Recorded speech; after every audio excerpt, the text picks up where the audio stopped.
In Borderlands 2, there are 6 different types of weapons: assault rifles, launchers, pistols, shotguns, snipers, and SMGs. And I personally think, on average, SMGs are probably the worst out of the 6. So after spending 2 weeks doing an SMG only run, and an extra day just testing out all of the weapons on their own, I ranked all 22 unique SMGs in the game, and these are the 10 worst SMGs in Borderlands 2. And if you think there should be any changes in this list, please let me know what you would do to change it in the comments below. And starting off at number 10 is the Bane. Now, calm down, I understand.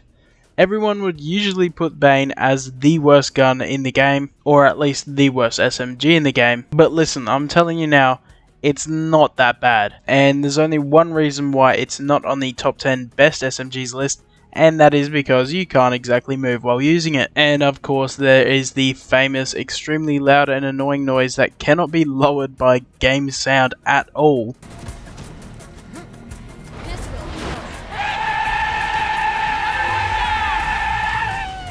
And I understand why most people would find this annoying, but I find it hilarious. But then you get to the part where you see the gun's damage, fire rate, accuracy, reload speed, ammo capacity and everything, and it's an insanely good gun. It actually has like one of the highest damage per second of any SMG in the game. It actually saved me in multiple occasions during my SMGs only run, so I refuse to put it any lower than this. And you can get it as a quest reward from doing the Bane mission.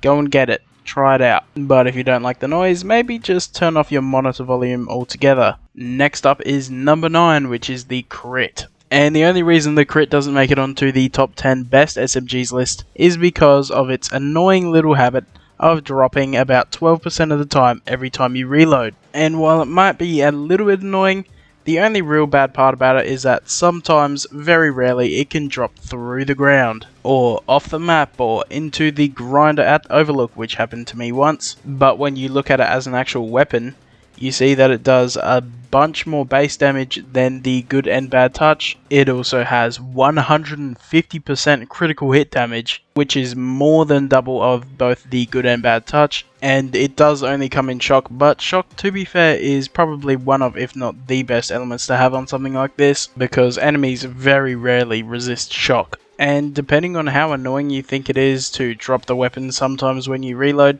you could put this gun anywhere on this list, but it gets its number 9 spot because it's actually a great weapon without that massive flaw. And if you want to get it, you can just go to the Tiny Tina DLC and talk to Moxie and get a mission from her called Critical Fail. So now moving on to number 8, which is the Baby Maker. And I mean, what can I say? TDR guns are basically only good in the first 2 playthroughs. Ultimate Vault Hunter mode without a TDR reload specific build are gonna be garbage. I know probably a lot of you will disagree with this, but this gun does more damage as an actual SMG just shooting the bullets than actually reloading the gun. And yes, I do understand that the Baby Maker has the second explosion that comes with it, but if you're not versing a group of tightly compacted enemies, you probably have more chance of hitting yourself rather than the enemies. And of course there's the massive drawback that if you are going to be TDR reloading it, you're kinda screwed if you're doing a SMGs only run, because as soon as you use that, all your other guns will have no ammo, and it kinda screwed me over a couple times. And I do 100% understand how it would work in some certain builds and with some certain characters, but for what I have used with it, I'm not exactly loving it, so I could understand if you get a little bit outraged by this. So for me, it is the 8th worst SMG in the game, and you can find it by farming Madame von Bartlesby in the Tundra Express with about a 10% drop.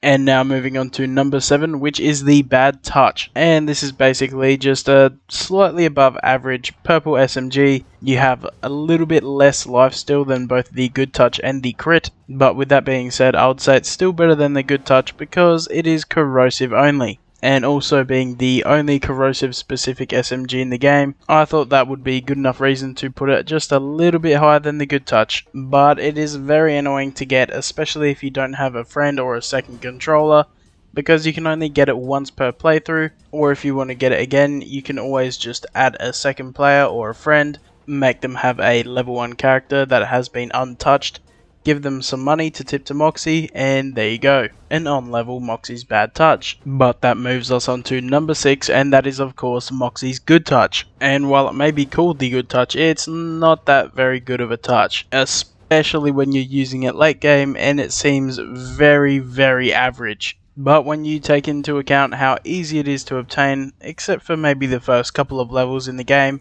because it will cost you a couple of $1,000s, and it is in a fire element only, so it does do pretty well against certain enemies, but when it comes to versing shielded or armored enemies, this thing's gonna be kinda useless. And to be fair, it's not even that great against enemies that are weak to fire, but it does have that 2.5% lifesteal, so it's pretty good if you're using like a fastball with it, I guess, but it's not too great. But you can get this after tipping Moxie and after getting a Moxie's Bad Touch first, but then after that it will always be a Good Touch. But overall this is just an average gun, and everything coming up from now on will pretty much just be garbage weapons. So in at number 5 we have the Orc. And this is a quest reward from beating round 5 of the Magic Slaughter in the Tiny Tina DLC, and holy shit is it not worth it at all. Because even if you're one of the few people who do like these slaughter rounds in this game, this one is still by far the worst slaughter area, so beating all 5 rounds will take you a very long time. But to be fair to the gun, it does have a pretty damn cool special effect, and that is that every 6 seconds while holding this gun you have a 25% chance of buffing the user,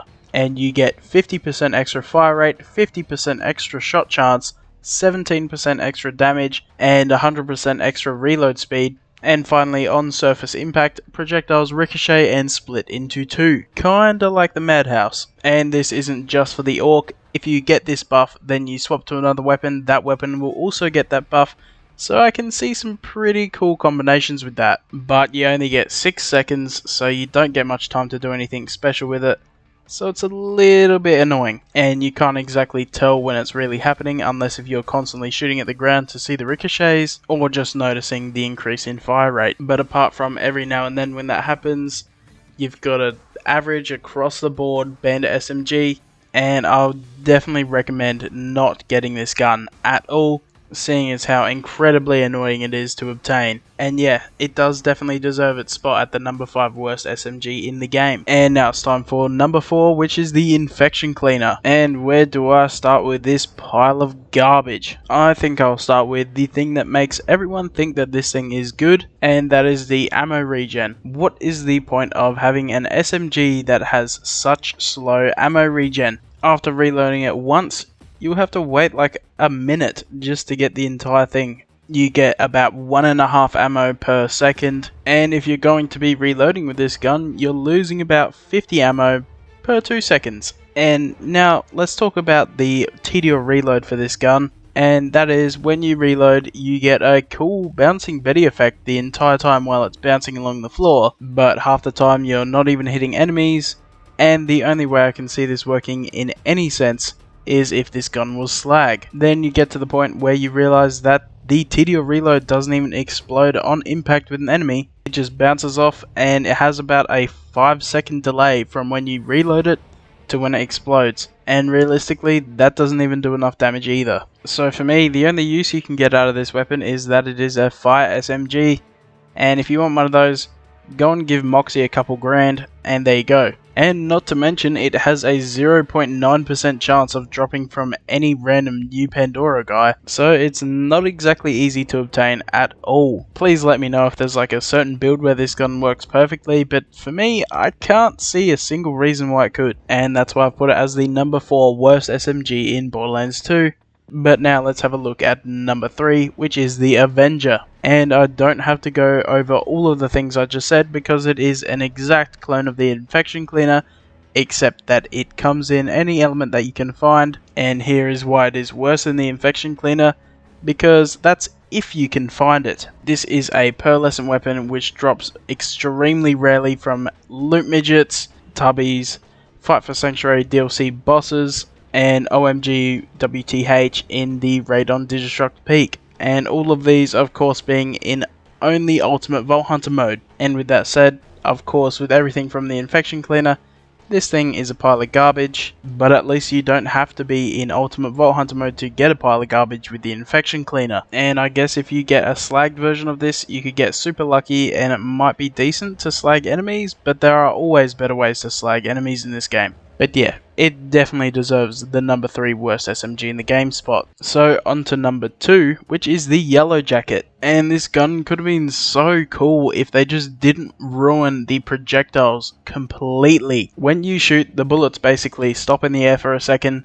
then zoom away and go invisible, and hopefully hitting the target. And also when you're fighting moving enemies, you're gonna hit about 10% of the time, unless if you've probably practiced with this gun quite a lot. And as it is based on an E-Tech SMG, it uses 2 ammo per shot and not doing very high damage for it. And every day of the week you would be better off just getting a random plasma caster from a random chest, especially because this drops from the Sir Hammerlock DLC enemy Jackenstein, and straight after you kill him in the story, you get a giant chest room and you're probably going to find a plasma caster in there somewhere. So overall, this gun could be decent, I guess, against enemies that do not move whatsoever, but against the other 99% of the enemies in the game, you're not going to be hitting many shots whatsoever. And finally, the only redeeming quality I could find with this is that it's only in shock, but that's not exactly good enough anyway. And I do believe that this gun does deserve the number 2 worst SMG spot. So before looking at number 1, we will look at the dishonorable mention, or 11th place. And that is the Emperor. And to be fair to the Emperor, I was expecting this gun to be garbage from the things that I had heard, but this gun was pretty good. And apart from the fact that it had no cool special effect, overall it was just a good dull SMG. High damage, high burst count, can come in every element, and for an early game gun it could probably carry you for a couple of levels. I can't see any flaws with it, there's nothing too special about it, it's just kinda average across the board when it comes to SMGs. And it very nearly made it into the top 10 best list. And you can find this gun by farming any of the assassins in Southpaw Steam and Power, with about a 5% drop each. But now it is finally time for number 1, and that is the Commerce. And you probably would have guessed this as soon as I said Bane was at number 10, because this gun is just, well, shit. It is nearly the exact same as a regular blue rarity Hyperion SMG, apart from about like 5% damage. Think about it like this, right? You go into normal Vault Hunter mode, you grab a Commerce, and you still struggle to kill enemies. How? How can it be that bad? Not a single other gun on this list would you struggle with enemies in normal Vault Hunter mode at all. The only thing that's good about it is that it's very easy to get, seeing as it drops from Assassin Watt at a 33% drop rate. And you would be thinking as you get a unique Hyperion SMG that it would give you amazing accuracy, but it's not even that good. It's depressing. Look at this slagged enemy that I'm just pouring my bullets into. I have 130% extra damage with my cat class mod, plus all my skills, and this is what's happening. Oh my god. And that's why I would say this is the worst unique SMG in Borderlands 2 by a long shot. So let me know what you would think in the comments below, and tell me if you got any changes, as I'm pretty sure there are a lot of people who would want to change this list, mainly because I know a lot of people do love TDR weapons. But with that all said and done, I hope you liked the video, and thank you for watching.